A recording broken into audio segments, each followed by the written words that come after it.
Ассаламу алейкум туғандар. Назарыңыздарда қайрадан эле базар жок каналы. Бүгүн мен Бишкек шаарынын түндүк тарабы Достук айылында турам туғандар. Ушул жерден бир сатылуучу үй бар экен. Азыркы чыгарылышта сиздерге ошол жөнүндө маалымат бермекчимин. Биринчи эле болуп баруу жолун түшүндүрөйүн. Азыр мен турган жер ушул Достук айылынын центральный трассасы. Бир аз өйдөрөөккө бассаңыздар, бир 500 метр өйдөрөөккө бассаңыздар, аэропортко кетүүчү жолда бар туғандар. Оң тарапка кайрылып кетсеңиздер, аэропортко бара аласыздар. Экинчи көпүрө бар. Биздин сатылуучу үй ушул Достук айылынын бүтөр жеринен батышты карай 10 мүнөттөй басып барганыңыздарда сол тарапта жайгашкан. Азыр видеонун жүрүшүндө калган маалыматтарды берип түшүндүрүп кетем туғандар. Анан бул көчөнөн 2-3 маршрутка Бишкек шаарга карай өтөт. Номерлерин унутуп турам туғандар, бирок өтөт, мен барып келип жүргөм. Шаарга чейинки аралыкты 20 километр көргөздү Яндекс карта туғандар. Анда эмесе мен сатылуучу үйгө карай жол алдым. Сиздер ушул мына келгенде айылдын Достук айылынын бүтөр жеринен Аяна магазинин жанынан батышты карай бара бересиздер туғандар. Аяна магазинин жанындагы айылдын бүтөр жериндеги көчө менен түз батышты карап келе бересиздер туғандар. Яндекс картанан көрсөм метрин көргөзбөдү. 10 мүнөттө жетип келе жатат экенсиздер бул жерге чейин. Келип жатып сол тарапты карап келсеңиздер, бул жерде мындай бир вагон бар. Ошол вагондун жанындагы көчө менен түштүккө карай басканда биринчи эмес, экинчи үй, сатылуучу үй болуп калат экен. Келгенде сол тарапка буруласыздар туғандар. Анан мынакей үйдүн жанында мындай чоң полялар бар экен. Албакка ыңгайлуу. Келүү жолун түшүндүргөнчө сатылуучу үйгө да жетип келип калдым туғандар. Бул сатылуучу үйдүн көчө тараптан көрүнүшү. Көрүп турганыңыздардай блок менен тосулган, көрүп турганыңыздардай ворота орнотулуптур.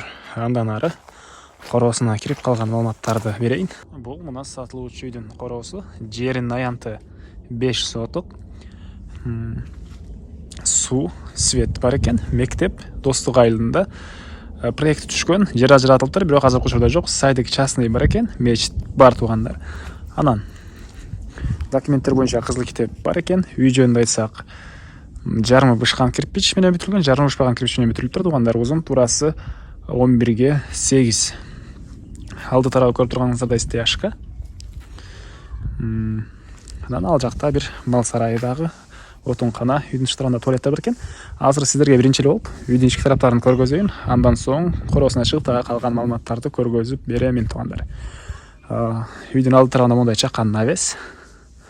Андан кийин бул жака кирсек, бул чечкенге мондай прихожка туғандар. Андан түз эле киргенде бул жакта коридор бар экен. Бул коридордон биз башка бөлмөлөргө өтүп кете алабыз. Коридордун дуалы обой, потологу пластик экен туғандар. Ушул эле жерден оң тарапка киргенибизде кухня. Узун турасы 8 ге 2, дуалдары жидкий обой, потолок натяжной потолок. Полу жыгачтан болгон пол экен. Айта кетчү нерсе, үйдүн ылдый тарабында погреб, подвал бар экен туғандар. Анда айта кетейин, еще көргөзө кетем. Мен кайра коридорго чыгып, анан түз эле кирсек, бул жакта мал издал деп коетпу. Кыскасы ушул жерде отуруп телевизор коюлган ушундай бөлмө бар экен туғандар. Потолок гипсокартон, дуалдар обой, пол жыгачтан болгон пол. Тоо тараптан, түштүк тараптан бир пластик терезе да орнотулуптур. Узун турасын айтпадым, ушул жерден 4 экен узун турасы. Андан ары ушул эле бөлмөдөн түз өтүп кетсек, бул жакта спальный бөлмө жайгашыптыр. Узун турасы 4-3. Тоо тараптан пластик терезе орнотулган, потолок гипсокартон, дуал обой, пол жыгачтан болгон пол туғандар.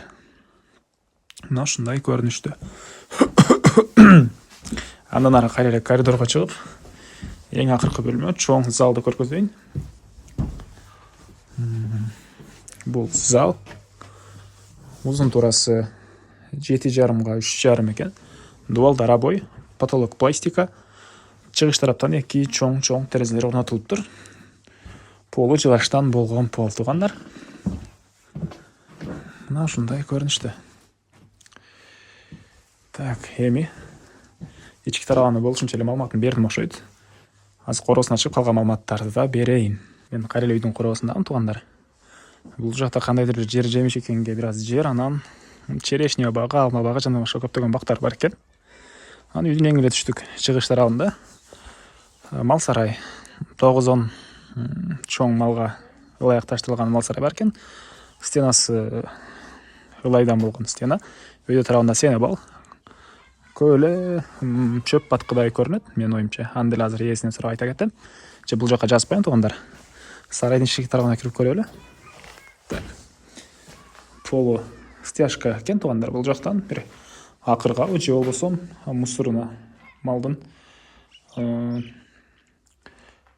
көңүнө бир аз мындай чукур кылып жайы калтырылыптыр. Ушулар жагы семип бүтүрүлгөн туугандар. Мондай темирлери деле алынып даярдалып койгон окшойт менин оюмча. Мына ушундай көрүнүштө мал сарайдын ички тарабы. Андан ары короосуна чыгайлы дагы. Эң чыгыш төрүндө тоокана бар экен, андан кийин отункана, анан эң түндүк тарабында, үйдүн тышкы тарабында туалет блок менен бүтүрүлүптүр туугандар. Подвал эле калды, сиздерге айтпаган. Алга барганча эле баасын айтайын. Бул үйдүн баасына $30,000 деп атышат туугандар. Сүйлөшүүлөр болот. Ээсинин номерин мен бул жака экранга калтырам. Зона кылып сүйлөшүп көрүңүздөр. Кошуналар менен болгон граница мондай блок менен тегеренте тосулуптур. Азыр подвалга менин оюмча ал жак менен кирет окшойт. Аны да көргөзө кетейин. Так, мына жол тарап менен кирет экен. Бул подвалга өзүнчө мондай чоң ворота коюлуптур туугандар. Баасын $30,000 деп атышат. Сүйлөшүүлөр болот. Зона кылып сүйлөшүп көрүңүздөр. Анан ушул видеону группаларга таратып койсоңуздар, мага үй ээсине жана кимдир бирөө үй издеп аткан болсо, ошол адамга чоң жардам берген болосуздар. Кийинки чыгышка чейин саламатта калыңыздар.